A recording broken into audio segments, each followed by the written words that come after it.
우리에게 주시는 하나님 말씀 함께 보도록 하겠습니다. 오늘 우리 주시는 말씀은 히브리서 7장 11절부터 19절까지 말씀입니다. 히브리서 7장 11절부터 19절까지 제가 가진 성경 359면에 있습니다. 온전함을 얻으려면이라는 제목으로 함께 말씀 나눌 텐데요. 19절부터 11절부터 교독하도록 하겠습니다.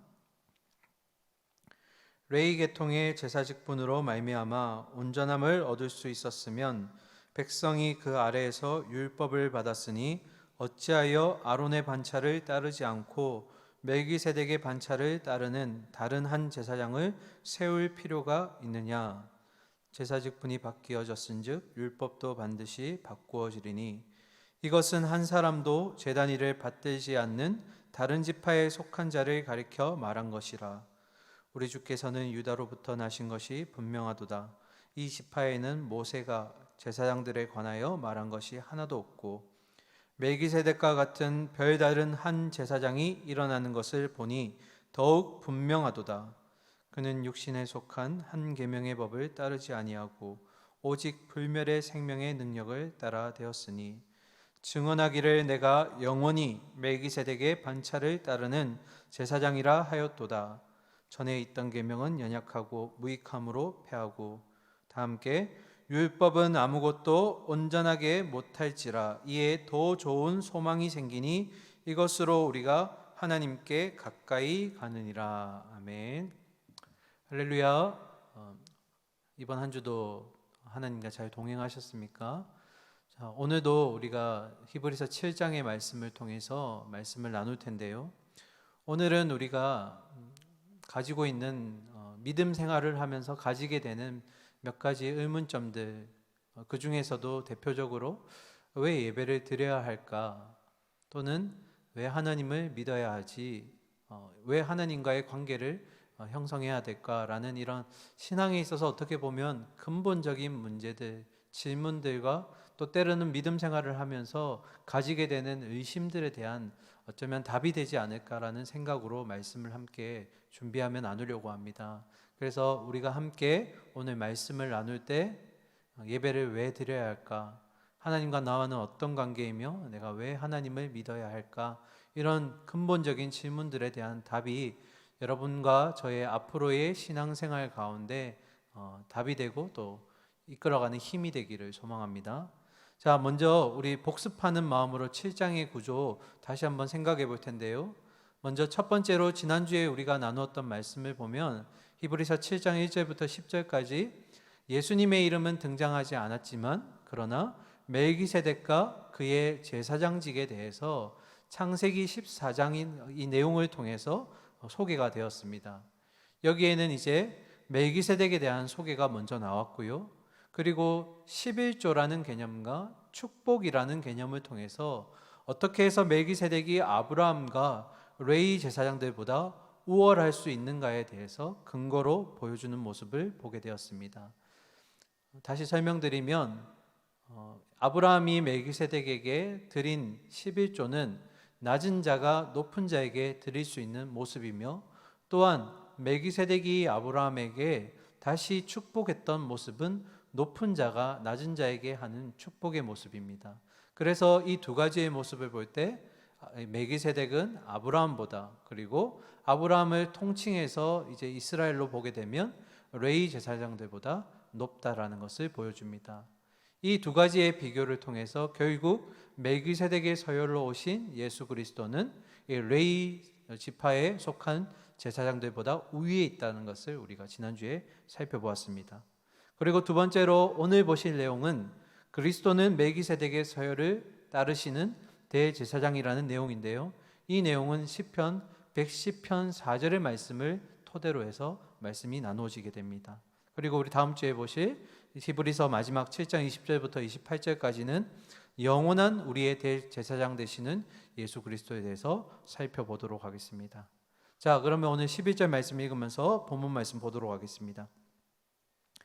레위 계통의 제사 직분으로 말미암아 온전함을 얻을 수 있었으면 백성이 그 아래에서 율법을 받았으니 어찌하여 아론의 반차를 따르지 않고 멜기세덱의 반차를 따르는 다른 한 제사장을 세울 필요가 있느냐. 아멘.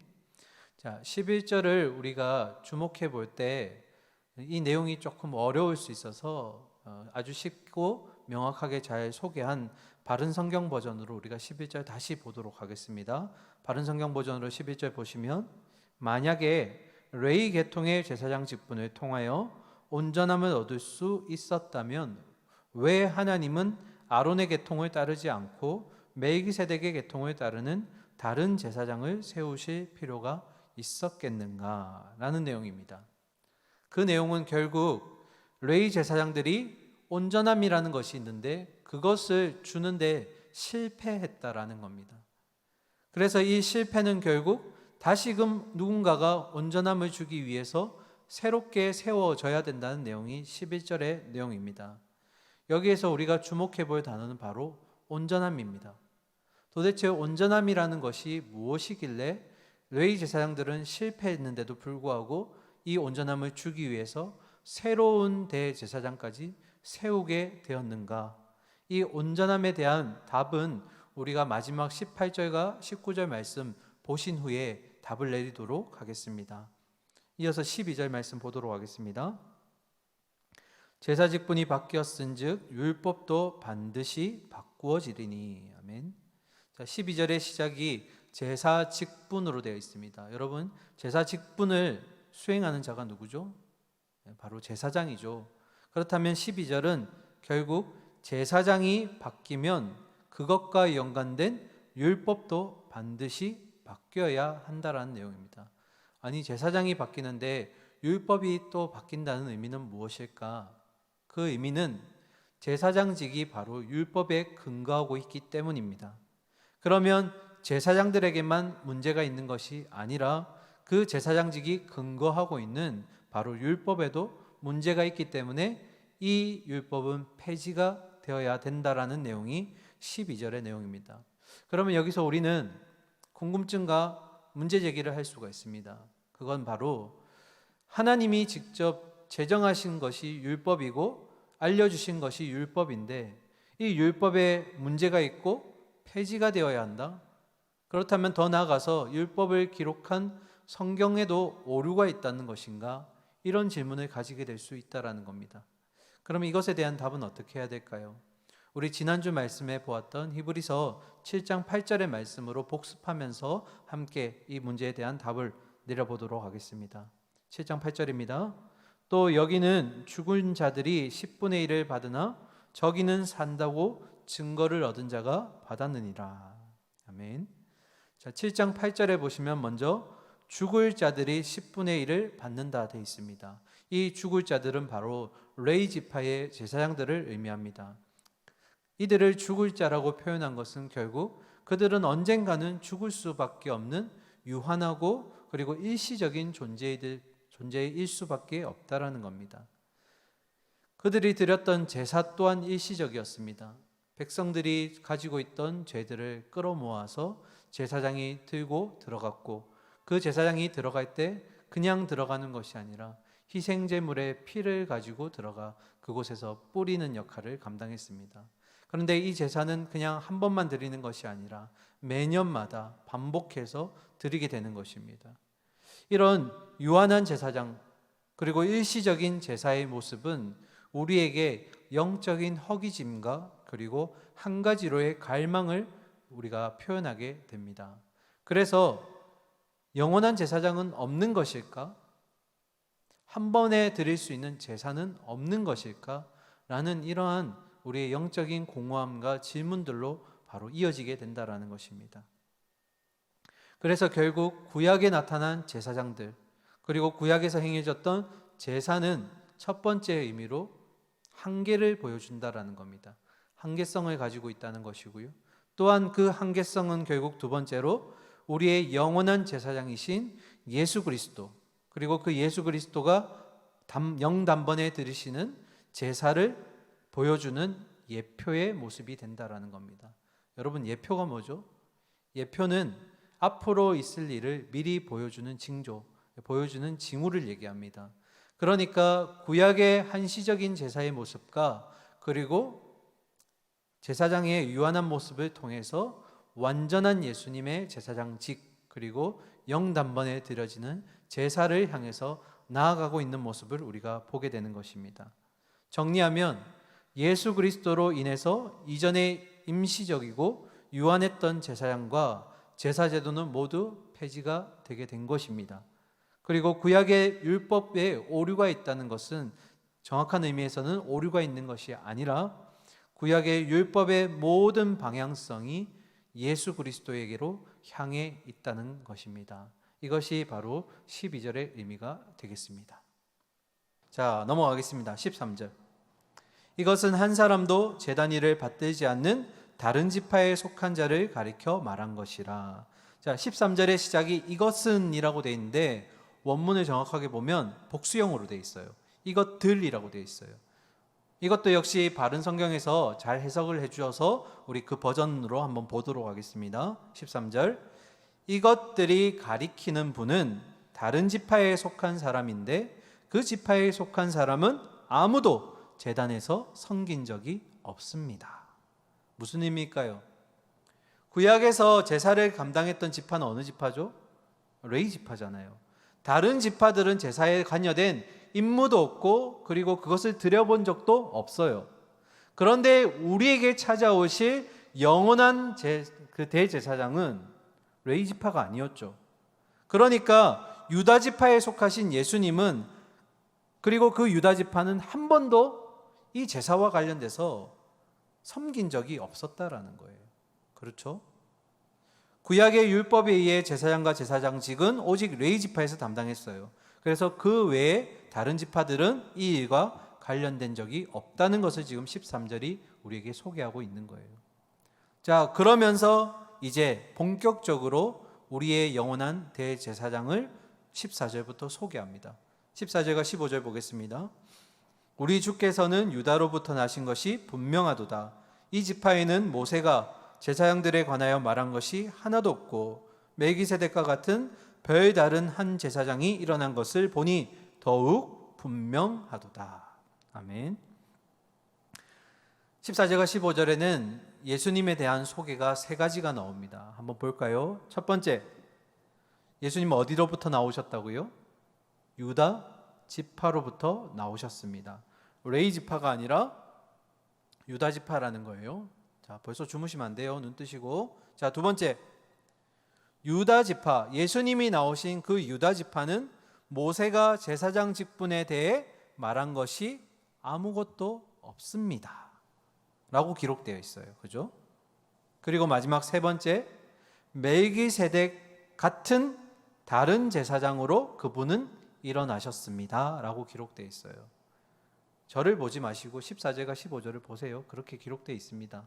다시 예수님에 대한 소개 세 가지였는데요. 첫 번째는 유다 지파에서 나셨고, 두 번째는 유다 지파는 모세가 제사장 직분에 대해 말할 때 언급한 적이 없죠.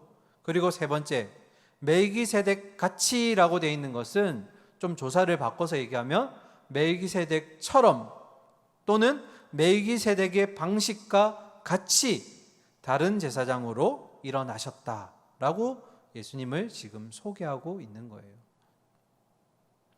자, 여러분 다음 내용 넘어가기 전에 두 가지 우리가 생각해 볼 게 있어요. 첫 번째는 여러분 이 14절과 15절 그리고 7장 전체는 오해하시면 안 되는 게 있어요. 이 14절과 15절에서 강조한 것은 멜기세덱이 아니에요. 자세히 보시면 15절에 보시면 멜기세덱을 강조한 것이 아니라 무엇을 강조했을까요? 별다른 한 제사장을 강조한 거예요. 이 7장은 멜기세덱을 우리에게 많이 소개해주고 있지만 멜기세덱을 강조하기 위한 내용은 아니에요.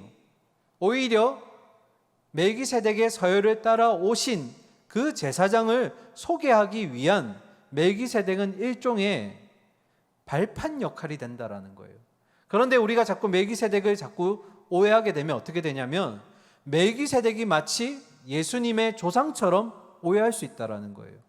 또는 멜기세덱을 이스라엘의 조상인 것처럼 오해할 수 있다라는 거예요. 멜기세덱은 역사상 존재했던 실존했던 사람입니다. 그리고 이스라엘 백성이 아니었죠. 우리 지난번에 배웠잖아요, 그죠?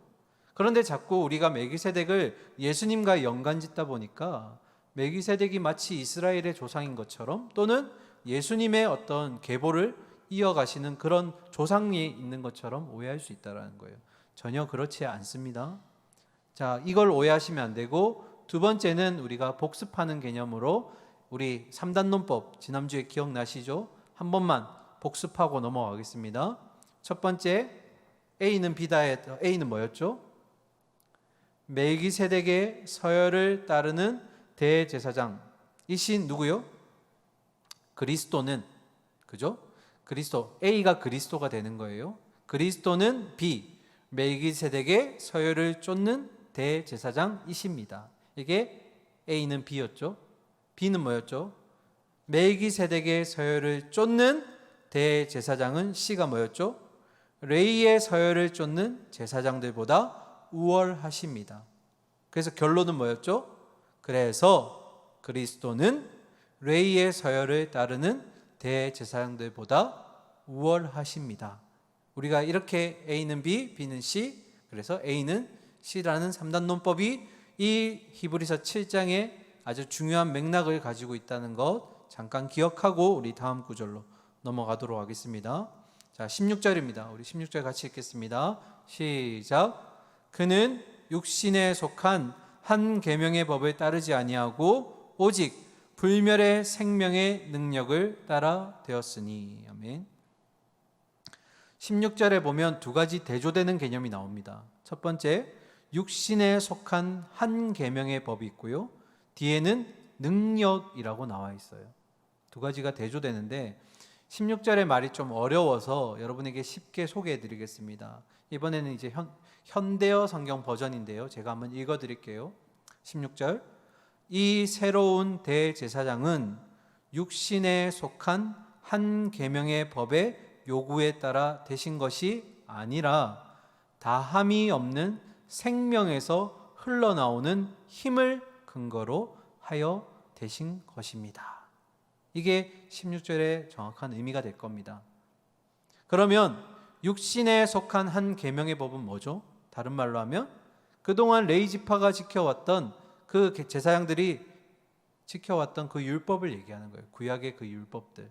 그런데 그 율법에 따라서, 그 율법의 요구에 따라서 되신 것이 아니라 다함이 없는 생명의 힘에서 흘러나오는 그 힘을 근거로 예수님은 제사장으로 세워지셨다라는 거예요. 그러면 16절에 나오는 불멸의 생명의 능력이 뭘까요? 불멸의 생명의 능력이 뭘까요? 그게 뭐길래 율법을 대체할 수 있을 정도의 힘이 되고 능력이 된다고 얘기할까요? 이건 여러분이 예수님의 그 십자가 사건을 다시 되새겨 볼 필요가 있어요. 한번 더듬어 볼까요? 예수님이 십자가에서 죽으실 때 그 죽으심은 본인의 죄에 대한 죽음이 아니라 우리의 죄를 짊어지고 죽으시는 속죄의 죽음이었어요. 그죠? 그래서 대속의 죽음을 감당하셨는데, 그렇게 하고 죽으시고 끝이 났다면 예수님은 하나님의 아들이 되실 수가 없죠. 그냥 사람으로, 연약한 인간의 죽음으로 끝나버렸을 거예요. 그런데 중요한 건 뭐예요?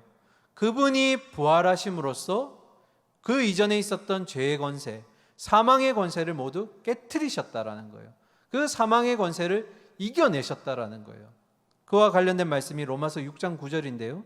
이는 그리스도께서 죽은 자 가운데서 살아나셨음에 다시 죽지 아니하시고 사망이 다시 그를 주장하지 못할 줄을 알미로라 라고 되어 있어요. 그 말은 결국 뭐예요?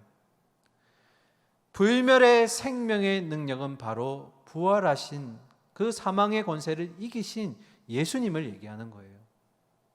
그래서 이제 우리는 그 예수님의 불멸의 생명, 다함이 없는 생명의 능력을 힘입고 살아가는 존재들이 되었다라는 거예요. 이 땅을 살아가는 그리스도인들은 그리스도인의 그 자신의 능력으로 살아가는 게 아니라 그 불멸의 생명의 능력 되시는 예수 그리스도의 힘을 힘입어 살아가는 존재들이라는 거죠. 그 얘기를 지금 16절에서 예수님을 지금 뭐라고요? 불멸의 생명의 능력이 되셨다라고 얘기를 하는 거예요. 그 힘으로 우리는 지금 살아가고 있는 거고요. 자, 이어서 17절, 증언하기를 내가 영원히 멜기세덱의 반차를 따르는 제사장이라 하였도다. 자, 여러분 앞을 보시고 17절의 처음 시작이 증언하기를 이라고 되어 있죠. 그리고 마지막은 하였도다 라고 끝이 나죠. 이 말은 히브리서 기자가 구약의 말씀을 지금 인용하고 있다라는 걸 얘기하는 거예요. 자, 오늘 우리에게 가장 중요한 구절입니다. 이 17절은 바로 시편 110편 4절의 말씀을 인용한 말씀이에요. 그럼 시편 110편 4절은 뭘까? 한번 읽어보겠습니다. 같이 읽을까요? 시작. 여호와는 맹세하고 변하지 아니하시리라. 이르시기를 너는 멜기세덱의 서열을 따라 영원한 제사장이라 하였도다. 이 시편 110편은 다윗의 고백입니다. 다윗이 지은 시예요. 그런데 다윗에게 하나님이 알려주세요. 뭘 알려주셨냐면 그 이후로 내가 영원한 대제사장을 세우겠다. 그는 멜기세덱의 서열을 따라서 세워질 것이다. 그런데 그걸로도 충분하지 않으셔서 뭐라고 얘기하시냐면 여호와는 맹세한다라고 되어 있어요. 우리 지난번에 맹세에 대해서 한번 배웠죠. 맹세, 어떤 두 사람이 서로 시시비비가 붙지 않도록 하기 위해서 한 사람이 맹세한다라고 얘기할 때 그 맹세가 이루어지는 대상은 한 단계 높은 사람을 얘기했었죠. 내가 누구를 걸고 맹세할게. 예전에 우리가 어렸을 때 누구를 걸었어요? 아빠 엄마 걸고 맹세했었잖아요. 그죠? 또는 내가 하나님 걸고 맹세할게. 구약의 인물들도 그런 맹세들을 했었거든요. 그런데 중요한 건 하나님이 맹세하실 때는 하나님보다 맹세가 높으실 분이 없잖아요. 그래서 어떻게 하셨어요? 자신의 이름으로 스스로 맹세하셨죠. 그런 하나님이 지금 시편 110편 4절에서 다윗에게 뭐라고 맹세하냐면 내가 맹세하노니 내가 멜기세덱의 서열을 따르는 새로운 영원한 한 대제사장을 세우시겠다라고 지금 맹세하신 거예요. 그 구절을 지금 17절에 인용해서 가지고 들어온 겁니다.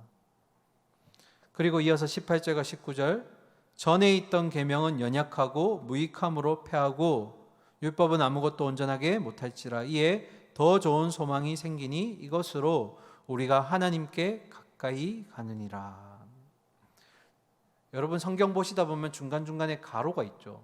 이건 어떤 의미냐면 첫 번째로 원본에는 없었는데 갑자기 생겼거나 아니면 성경에는 사본이 많이 있거든요. 복사본이 많이 있는데 어떤 사본에는 있고 어떤 사본에는 없어서 명확하지 않을 때 이렇게 가로 처리를 합니다. 자, 어찌됐건 18절과 19절 정리하면 이전에 있었던 계명이 연약했대요. 그리고 무익하여서 결국 폐지되었는데, 그런데 중요한 건 그 앞에 것들이 폐지되더라도 우리에게 뭐가 있다라는 거예요? 더 좋은 소망이 있다라는 거예요. 그래서 우리는 이 소망으로 인해서 하나님께 더 가까이 나아갈 수 있게 되었다라고 지금 히브리서 기자가 두 번째 문단을 마무리하고 있는 거예요. 자, 벌써 설교가 다 끝나갑니다. 오늘 되게 설교가 짧죠? 여기까지 온 이유는 바로 이 질문 때문이에요. 처음 했던 질문. 여러분 18절과 19절 보시면 온전함이 뭘까요? 우리가 서두에 던졌던 그 온전함에 대해서 우리가 이제 정리를 하려고 하는데 온전함이 뭘까요? 자세히 보시면 18절과 19절 내용을 쭉 보시다 보면 이전의 율법들은 하나님의 백성으로 하여금 하나님께 곧바로 나아가지 못하겠다라는 거예요. 그렇죠? 구약의 백성들을 살펴보면 백성들이 모든 죄를 짊어지는 누구를 세운 거예요? 제사장을 세운 거예요. 그리고 그 제사장이 모든 백성의 죄를 짊어지고 하나님께 나아갔다라는 거예요. 그래서 우리는 곧바로 하나님께 나아갈 수는 없는 존재였다라는 것을 지금 보여주죠. 그런데 우리에게 더 좋은 소망이 생김으로써 지금 19절의 내용을 보면 이제는 그 소망으로 인해서 우리가 하나님 앞에 거침없이 나아갈 수 있게 되었다라는 거예요. 그러면 온전함이 뭘까? 이 온전함은 뭐냐면 관계를 얘기하는 겁니다. 그래서 온전함은 뭘까? 그 정의는 바로 하나님과 창세 때 있었던 그 관계 또는 다시 그 상태로 회복된 상태를 바로 온전함으로 얘기하는 거예요. 다시 정리해 볼게요. 죄로 가득한 우리는 연약한 존재이기 때문에 하나님께 나아가게 되면 곧바로 어떻게 돼요? 죽임당하죠.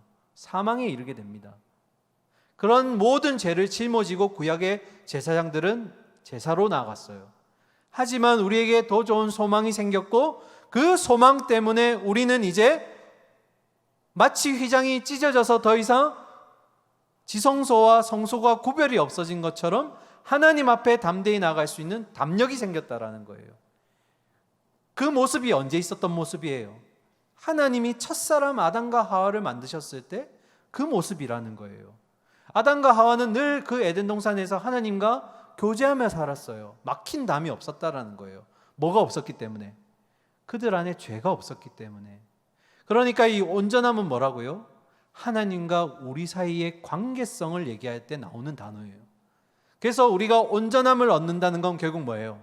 우리가 담대히 거침없이 하나님 앞에 나아갈 수 있는 것. 이게 온전함이라는 거예요. 그러면 온전함으로 나아갈 수 있도록 만들어준 계기가 뭐죠? 소망. 그럼 소망은 뭐예요? 그 소망이 바로 예수 그리스도라는 거예요. 우리가 지금 온전함을 가능하게 된 이유는 바로 우리의 새로운 대제사장이 되신 그 예수님이 우리의 더 좋은 소망이 되어 주셨기 때문이에요. 자, 온전함과 그리고 소망에 대해서 정리가 되셨나요? 자, 그러면 우리가 이 본문을 통해서 도대체 뭘 우리가 기억해야 될까? 여기서부터가 이제 중요하겠죠. 여러분 중에 아까 그 예배를 왜 드려야 됩니까? 또는 왜 하나님을 믿어야 됩니까? 라는 그런 질문 속에서 이 결론을 통해서 답을 찾아보시기를 바랍니다. 우리가 첫 번째로 기억해야 될 건 바로 첫 번째, 우리의 진정한 목적은 바로 하나님과 화평의 관계를 누려야 된다라는 거예요. 어떤 관계요? 화평의 관계. 하나님과 우리 사이에 있는 그 관계를 회복하는 것이 우리의 진정한 목적이에요. 한번 다시 생각해 볼게요. 구약에서 하나님은 제사를 받으셨어요. 하지만 제사 자체가 목적은 아니었어요. 오해하실까 봐 다시 설명드릴게요. 제사의 제도가 있죠. 하나님이 그 제도를 규정해 주셨어요. 그리고 제사 가운데 엄숙함이라는 그 제사 그 느낌의 그것도 주셨어요. 그런데 그 엄중한 제사, 엄격한 제사 제도는 그 자체가 목적이 아니라 제사를 통해서 결론은 하나님 앞에 백성들이 죄 없이 온전하게 바로 서는 게 제사의 목적이라는 거예요. 중요하니까 한 번 더 얘기할게요. 하나님이 제사 제도를 규정해 주셨고 제사 제도의 어떤 엄격함과 엄숙함이라는 것을 우리에게 보여주셨지만 그러나 그런 제도와 형식들, 눈에 보이는 것들이 제사의 목적이 아니라는 거예요. 그럼 제사의 목적은 뭘까요? 이 제사를 통해서 바쳐지는 희생제물의 피를 통해서 그리고 제사장의 속죄를 통해서 모든 백성들이 죄 없는 것과 같이 하나님 앞에 온전히 바로 설 수 있는 그것이 제사의 목적이라는 거예요. 이게 그럼 우리와 무슨 관계가 있습니까? 여러분, 제사가 오늘날 뭐예요? 예배잖아요. 우리가 예배를 왜 드려야 됩니까? 라고 했을 때 그 답은 결국 뭐예요? 예배의 규정과 예배의 순서와 예배의 엄숙함이 있죠. 그런데 그게 목적이 아니라는 거예요. 이 예배를 통해서 그런 예배의 요소들을 통해서 결국은 우리가 하나님 앞에 담대히 바로 서 있을 수 있는가라는 게 예배의 목적이라는 거예요. 그런데 우리가 예배에 있어서 눈에 보이는 것들에 너무 현혹될 때가 많다라는 거예요. 다른 것들에 정신이 팔리고 다른 것들에 집중하다 보니까 이 예배의 순수한 목적이 오히려 뒤틀려지고 사라지고 있다라는 거예요.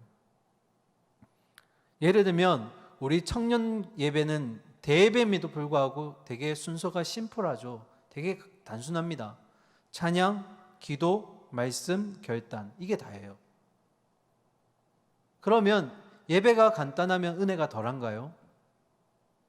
아니면 우리 작년 예배처럼 1, 2부 예배처럼 성가대도 들어오시고 또 그 뒤에 어떤 순서들이 많이 있고 그런 엄숙함이 있고 그러면 예배가 은혜로울까요? 그런 예배의 요소가 우리의 목적에 합당하지 않다라는 거예요. 물론 순서는 중요합니다. 예배 모범에 보면 순서는 굉장히 중요해요. 그런데 우리가 자꾸 본질적인 걸 놓치고 그런 눈에 보이는 순서들과 그리고 자꾸 눈에 보이는 이 앞에 있는 모습들에 대해서 현혹되기 때문에 하나님과 화평의 관계를 누려야 된다라는 이 목적이 사라질 때가 너무 많아요.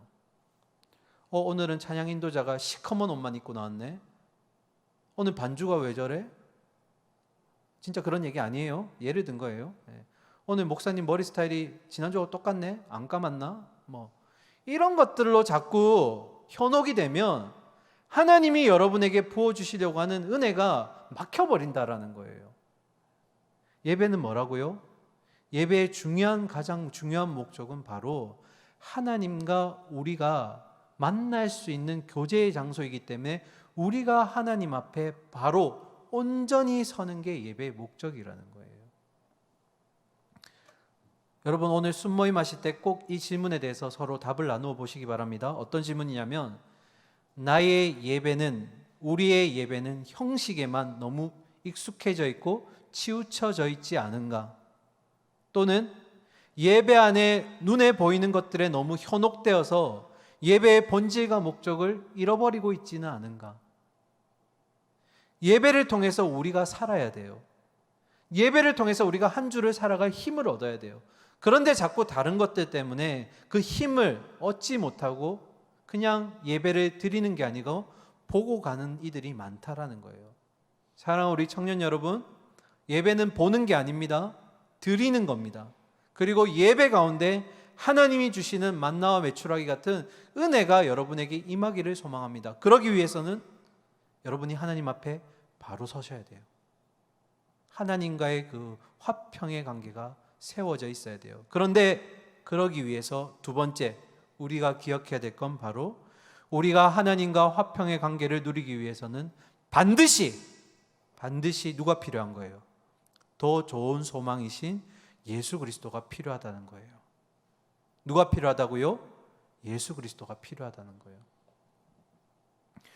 우리가 하나님 앞에 바로 설 수 있으면 얼마나 좋을까요? 그런데 설 수가 없어요. 왜 설 수가 없을까? 그 이유를 로마서 3장 23절에 이렇게 얘기해요. 같이 읽을까요? 시작. 모든 사람이 죄를 범하였음에 하나님의 영광에 이르지 못하느니. 뭐예요? 우리가 하나님 앞에 바로 설 수 있으면 좋은데 흠도 없고 티도 없는 존재들로 하나님 앞에 나아가면 좋은데 우리 안에 뭐가 있다라는 거예요? 하나님께 나아갈 수 있는 여전히 죄의 모습들이 있다라는 거예요. 그러면 누군가가 이 죄에 대해서 해결해 주실 분이 필요한 거잖아요. 그렇죠? 그런데 사람이 사람의 죄를 용서할 수는 없어요. 똑같은 죄인이잖아요. 그 질문에 대한 답을 바울은 이어서 24절에서 이렇게 얘기합니다. 그리스도 예수 안에 있는 속량으로 말미암아 하나님의 은혜로 값없이 의롭다 하심을 얻은 자 되었느니라. 그러니까 우리가 티도 없고 흠도 없는 것처럼 선으로 하나님 앞에 설 수 있게 된 것은 바로 우리의 죄를 대신해서 짊어지신 그 예수 그리스도의 십자가의 은혜가 있었기 때문이라는 거예요. 우리의 제사장은 영단번에 그 일을 해결하셨습니다. 이걸 우리가 믿어야 돼요. 우리가 이 예배 가운데 하나님 앞에 곧바로 나아갈 수 있는 이유는 예수 그리스도의 그 십자가 보혈 때문이라는 거예요. 찬양이 있었잖아요. 그죠? 자격 없는 내 힘이 아닌 오직 예수 그리스도의 보혈로, 십자가의 보혈, 그 힘으로 내가 나아갑니다. 하나님, 나는 너무 죄인이에요. 나는 하나님 별로 믿음이 없어요. 하나님, 나 세상 가운데서 정말 세상 사람처럼 살아왔어요. 내가 어떻게 하나님 앞에 예배 드릴 수 있어요? 어떻게 하나님 앞에 나아갈 수 있어요? 질문이 잘못된 거예요. 우리가 우리 스스로 나아가는 게 아니라고요. 예수 그리스도의 십자가 보혈로 우리가 나아가는 거예요. 우리의 그 모든 죄악들을 예수님이 덮어주셔서 없었던 것처럼 해서 우리를 하나님 앞으로 이끌고 나아가신다라는 거예요. 여기가 바로 그 은혜의 보좌입니다. 여러분, 부디 다른 곳에서 힘을 얻지 마시고 이 예배 가운데서 여러분이 하나님과의 관계를 맺으시고 화평의 관계 가운데 주시는 힘을 얻으셔야 돼요. 그러기 위해서 우리가 하나님을 온전히 바라볼 수 있어야 한다라는 겁니다. 자, 그러면 마지막 결론. 우리는 그러면 뭘 해야 될까요? 우리는 도대체 이제 마지막 무엇을 해야 할까요? 그 질문의 답은 주보에 나와 있습니다. 우리 2021년 표어입니다. 뭐였죠? 히브리서 12장 2절. 믿음의 주요 또 온전하게 하시는 예수를 뭐 하자고요? 바라보자. 예수를 바라보자. 여러분, 바라보자의 의미 제가 몇 번 강조했었죠? 그냥 see 아니면 look at 이런 의미가 아니었어요. 바라보자의 의미가 뭐였죠? fix on. 예수님께만 우리의 눈을 뭐 하자고요? 고정시켜라는 거예요. 다른 곳에 눈 돌리지 말고 예수님만 바라보고 나아가야 된다는 거예요. 그래서 12장 2절 이 내용은 결국 뭐냐면 우리에게 믿음을 주셨고 우리를 온전하게 해주신 우리의 소망 되시는 예수님에게만 우리가 시선을 고정시키며 나아가면 그러면 우리가 자연스럽게 하나님과의 화평의 관계를 얻게 될 것이고 우리가 우리 삶 가운데 그렇게 얻고자 했던 축복들을 자연스럽게 주님이 주실 거라는 거예요. 주객이 전도되면 안 되는 거예요. 하나님과의 관계가 먼저 회복될 때 우리가 얻고자 하는 것들을 하나님이 주신다라는 거예요. 그런데 우리는 기도할 때 이게 바뀌어 있죠. 어떻게 바뀌어 있어요? 하나님, 지금 내가 이게 너무 필요해요.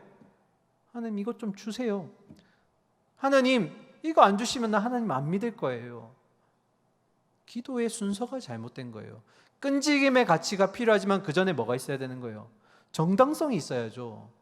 하나님이 보시기에 이 기도 제목이 합당해야 된다라는 거예요. 그러기 위해서 우리가 가장 먼저 구해야 되는 건 뭐라고요? 믿음의 주요 온전하게 하시는 예수님만 바라보는 그런 신앙의 눈이 있어야 된다라고요. 그래서 예수님도 이 땅에 오셔서 뭐라고 얘기하셨어요? 먼저 그의 나라와 그의 의를 구하라고 하시잖아요. 너희 필요한 건 먼저 구하는 게 아니라 하나님 나라와 하나님의 그 뜻에 합당한 기도를 먼저 구하라는 거예요. 그러면 너희보다 너희를 더 잘 아시는 하나님이 너희의 필요를 채워주시겠다라고 말씀하시는 거예요. 마지막 이 예를 들고 마치겠습니다. 그날도 어김없이 밤이 새도록 물고기를 잡으러 나갔어요. 추위 속에서 수없이 물 밑으로 내려갔다 올라오고 그물을 확인했지만 그리고 빈 그물을 확인했을 때 그 허탈함을 가지고 아침에 동이 틀 때 나왔던 베드로였어요. 아무것도 잡은 것이 없는데 이 허탈감 속에서도 다음 날을 준비해야 되기 때문에 또 찢어진 그물을 기워야만 했던 베드로예요. 그때 한 분이 베드로의 곁으로 찾아오십니다. 그리고 베드로의 그 배 위에서 수많은 사람들 앞에 말씀을 전하셨어요. 그 말씀을 끝내셨던 주님이 베드로에게 찾아와 이렇게 말씀하시죠. 너 옆에 그물을 던져라. 여러분, 이 명령이 얼마나 비상식적이고 비이성적인 줄 아시나요? 너의 그 배 옆에 있는데 그물을 던져라. 대낮에, 해가 저 중천에 있는 그 대낮에. 여러분, 왜 이게 비상식적이냐면 예전에 그 초대 교회 시절 때, 그 이전이죠. 그때 쓰던 그물은 지금의 그물과 달라서 빛이 비치면 반짝반짝거렸어요. 그러면 여러분, 왜 어부들이 그렇게 힘들게 밤에 나갔을까요? 그 이유는 어둠이 있어야지 물고기들이 그물 속으로 들어오기 때문이에요. 누가 미쳤다고 낮에 해가 반짝반짝 떴을 때 그물이 반짝반짝거리는데 물고기가 들어온다고 생각하겠어요? 그리고 더 중요한 건 예수님이 이 분야의 전문가세요? 아니면 베드로가 전문가예요? 베드로가 전문가죠. 평생 이 직종으로 살았잖아요. 예수님의 원래 직종은 뭐죠? 목수이시잖아요. 나무와 돌을 깎아서 만드시는 분이었어요. 이 물고기 관련된 어부와 관련된 내용들에 있어서 예수님은 어쩌면 베드로보다 훨씬 지식이 없으실 수 있어요. 그런데 예수님이 지금 뭐라고 얘기하시는 거예요? 너의 배 옆에 그물을 던지라고 얘기하시는 거예요. 그런데 베드로의 대답이 더 황당해요. 뭐라고 얘기했을까요? 주님, 밤이 새도록 잡은 것이 없지만은 말씀에 의지하여서 내가 그물을 던져보겠습니다. 이렇게 얘기해요. 베드로도 알았어요. 주님, 이 대낮에 그물 던지면 안 잡힐 거 뻔히 알아요. 그리고 전날 밤에 나는 얼마나 많이 수고했다고요. 피곤해요. 지쳤어요. 그런데 앞에 하셨던 그 주님 말씀 믿고 한번 던져볼게요. 비상식적이고 비이성적인데 그런데 해볼게요 라고 얘기해요. 결과는 뭐였죠? 만선이었죠. 만선. 베드로는 제자의 사명을 받기 직전 처음으로 이 경험을 하였고, 그리고 도망갔다가 다시 돌아와서 회복이 필요했을 때 다시 한번 예수님은 이 만선의 기적을 보여주셨어요. 여러분, 결국에는요, 내 문제를 하나님 앞에 맡기고 하나님께 의지하면 그 문제는 이제 더 이상 내 문제가 아니라 하나님의 일하심이 됩니다. 그런데 여전히 그 문제를 내 문제로 삼고 하나님 앞에 맡기지 않으시면 결국 내가 아둥바둥 이 문제를 붙들고 있으면 결국 이건 여전히 내 문제로만 남게 되는 거예요. 주님께 맡기세요. 주님께 맡기고 의지하세요. 그런 경험들이 있어야 됩니다. 말씀을 마무리할게요. 오늘 우리는 주님의 그 모습을 바라볼 때 주님이 우리의 소망 되신다는 것을 배웠습니다. 그 소망으로 말미암아 우리는 하나님과의 관계에서 온전함을 얻게 될 수 있다는 것을 배웠습니다. 그래서 우리가 이 다음 없는 이 예수 그리스도의 생명을 힘입어서 먼저는 예배 가운데 평강의 하나님이 주시는 그 참된 안식, 그리고 우리에게 주시는 하나님의 그 관계 속에서 일어나는 복들을 여러분이 이 예배 자리에서 누리실 수 있어야 됩니다. 그리고 두 번째, 다음으로 우리에게 주어진 그 삶의 현장에서 우리는 수만 가지 어려움들과 또 수많은 사람들을 만나게 될 텐데 우리의 인생과 우리의 주권마저도 결국 주님께 있다는 것을 인정하시고, 그리고 다른 곳에 눈 돌리지 마시고 오직 픽스온 예수님께만 시선을 고정하면서 달려가실 수 있는 여러분의 청년의 인생이 되기를 바라고 원하고 축복합니다. 오늘 이 말씀을 기억하면서 우리가 다시 한번 이번 한 주 힘내어서 예수님과 동행하기를 소망합니다. 우리 찬양하고 기도의 자리로 나아가도록 하겠습니다.